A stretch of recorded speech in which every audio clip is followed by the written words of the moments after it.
Hi, this is Cheryl Gallant, your Conservative Member of Parliament for the apple-pickin' riding of Renfrew-Nipissing-Pembroke.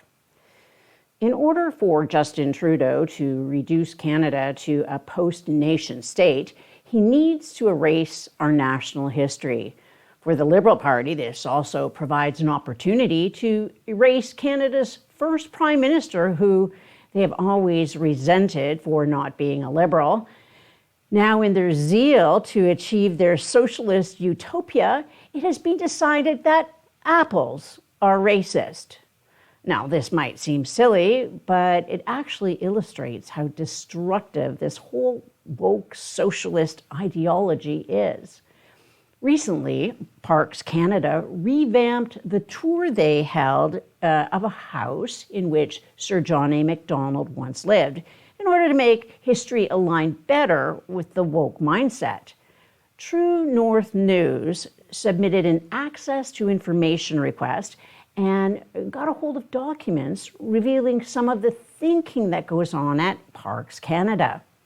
For example, tour guides were told in an exhibit draft script that the orchard could be used to illustrate how even trees were tools of colonization, with European-bred apple trees creating picturesque landscapes for settlers.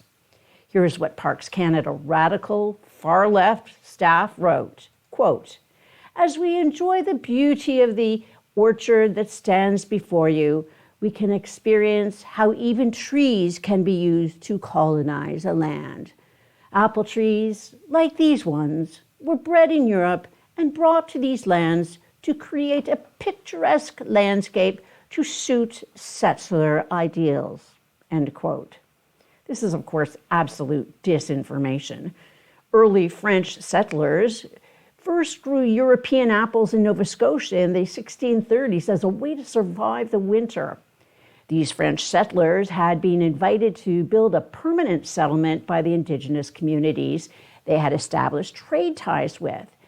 These were not Spanish conquistadors looking to conquer and subjugate a people. These were merchants and fishermen from France who could not survive a single winter without the help of Indigenous peoples that they had warm trade ties with.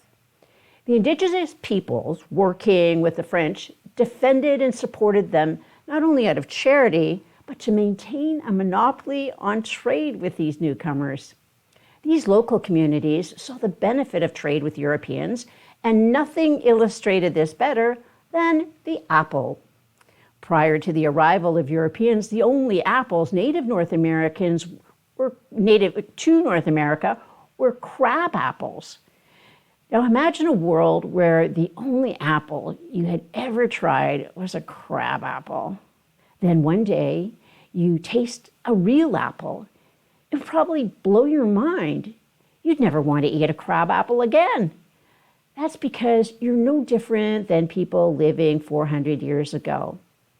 By the time Europeans began exploring New York and Ontario, apple orchards had already been established in several Indigenous communities, if not most. Now, over the next 150 years, relations between the descendants of the European settlers and Indigenous peoples began to change in complicated ways. In 1779, General George Washington was sending 6,000 soldiers into northern New York to remove the Indigenous communities that had sided with the British during the Revolutionary War. Survivors from these communities sought refuge from the British and were settled in what was then Upper Canada, often on lands that had previously belonged to Indigenous communities who had sided with France during the 7 Years' War. You can still see the legacy of this time in the names of some of the upstate New York and New England communities, such as Indian Orchard, Massachusetts. What I just described is like the abridged version of the Coles Notes of this part of history, but I hope it illustrates that human history is complicated. The far left want everything to be neat and tidy and simple. White people bad, white people eat apples, apples are bad. The truth is, apples are great. Humans like the taste of apples.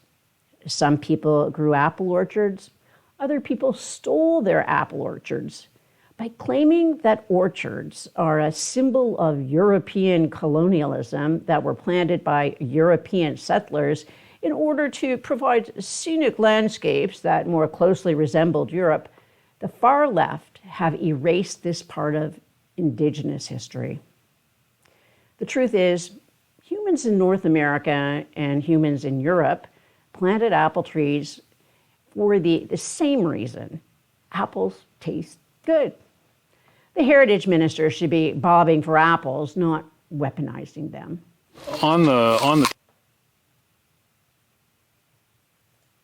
Trudeau's put our nation's food security in jeopardy.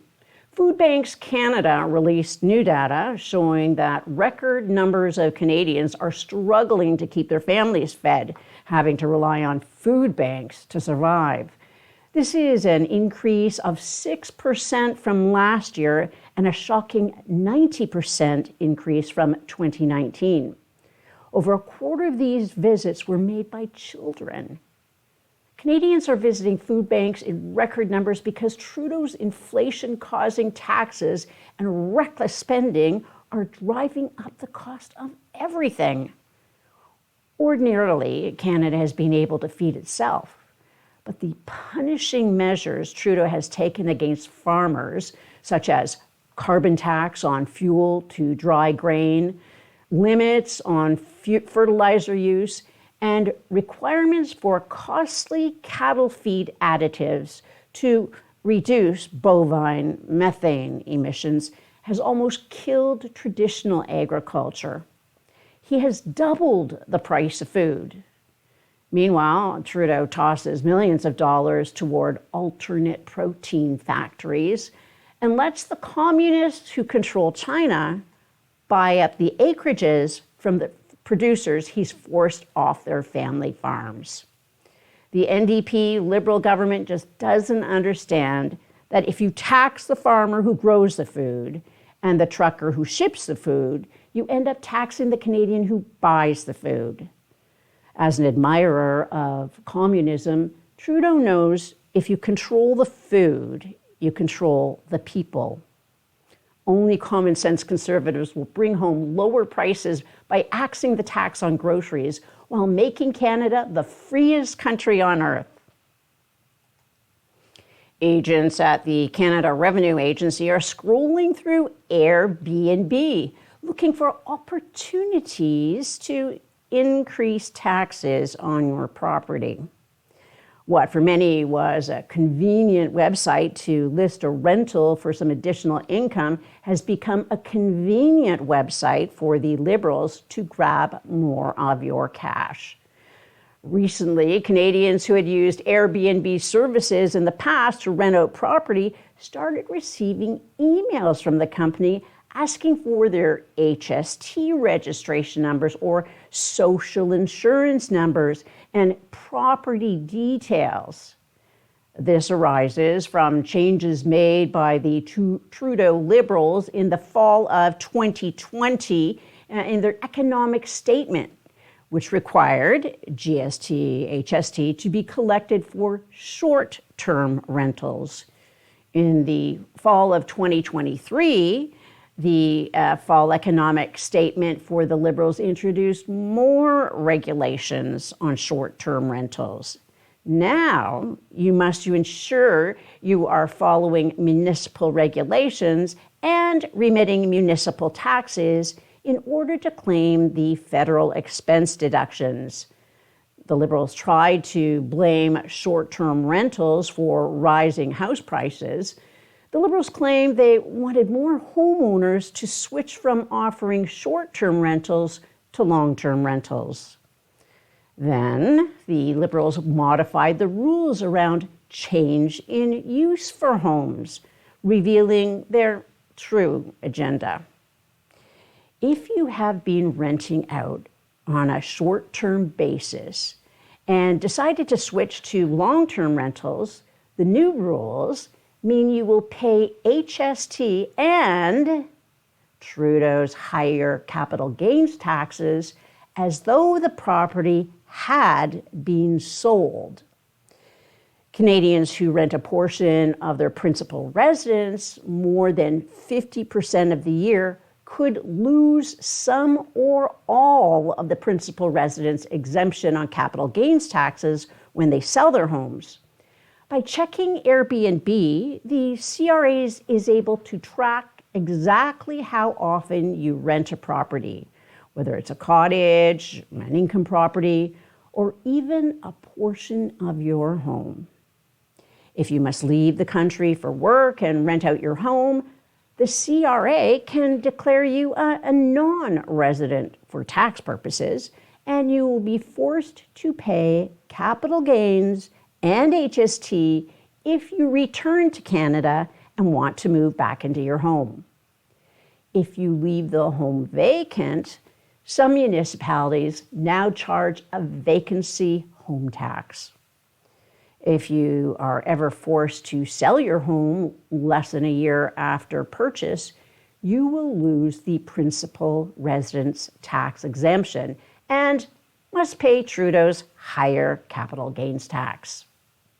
Ever since 2016, when the Liberals began demanding you provide details about your home on your tax return, many have come to believe the Liberals want to remove the capital gains tax exemption on people's homes.